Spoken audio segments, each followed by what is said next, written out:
guje-guje ya riga ya kare a wannan yanki ba don komai ba sai dan abu da kuma Abdullahi ya fito ne ya taimaki matasan wannan yanki ta fuskoki daban-daban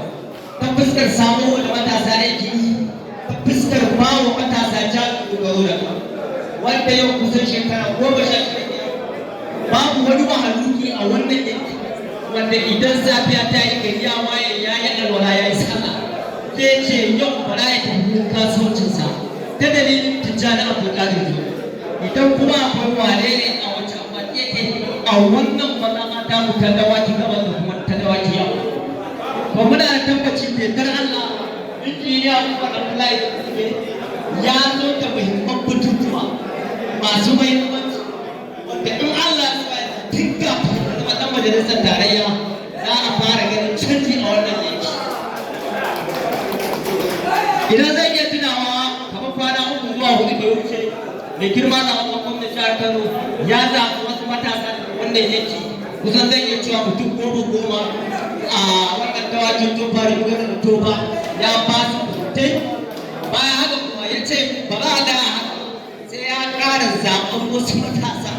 aka ƙara zaɓar matasa daga wannan yanki mutum 10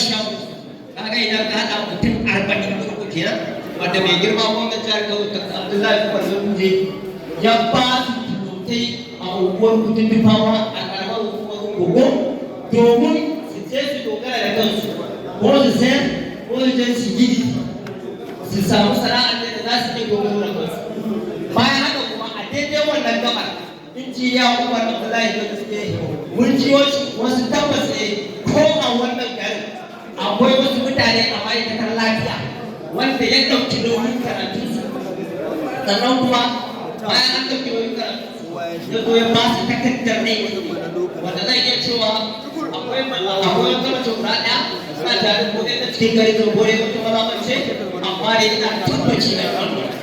kuma ba wai a ƙaramar kuma da wata kuma haka ɗaya ba akwai shi a ƙaramar hukumar tofa akwai kuma a ƙaramar hukumar bayan haka kuma muna da tabbaci Allah ya daga nan zuwa wani lokaci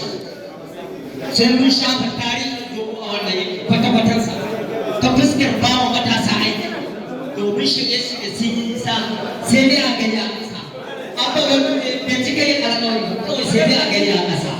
domin zai iya cewa abubuwa da dama sun